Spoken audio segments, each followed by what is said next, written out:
High বন্ধুরা, তোমরা সবাই কেমন আছো? আশা করি ভালো আছো। তাদেরকে এসেছি আজকে নতুন একটা রেসিপি, ভোলা মাছ।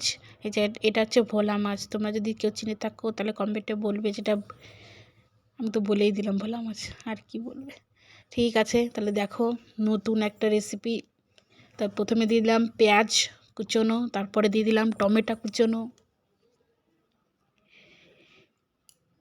এরপরে দেবো লঙ্কার গুঁড়ো।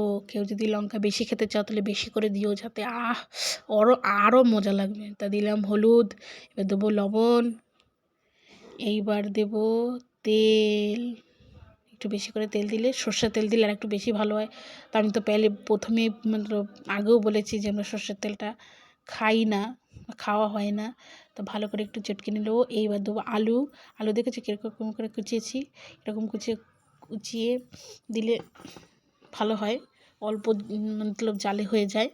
তা দিয়ে দিলাম কড়াইটা নিয়ে কেউ বললো না যেন পুরনো নোংরা পচা এরকম বললো না যেন কেউ, কারণ এটা এরকম মতলব বেশি ইউজ করা হয় না, মানে অযত্ন যারা বলে সেটা। এই দিলাম কুমড়ো পাতা দিচ্ছি, কারণ কুমড়ো পাতাটাও খেতে পারবো। আর যদি কলা পাতা দিতাম তো কলা পাতা দিলে তো কলা পাতাটা খেতে পারতাম না, এর জন্য কুমড়ো পাতা দেওয়া। আর এটা দেওয়ার আরও কারণ আছে, কারণ কলা পাতা আমি তো মধ্যপ্রদেশে থাকি, তাই এখানে আশেপাশে কলার গাছ নেই আর আনার লোকও নেই। এই জন্য কুমড়ো পাতাটা দিয়ে দিয়েছি, যাতে কুমড়ো পাতাটাও খেতে পারি। তা দেওয়া হয়ে গেল।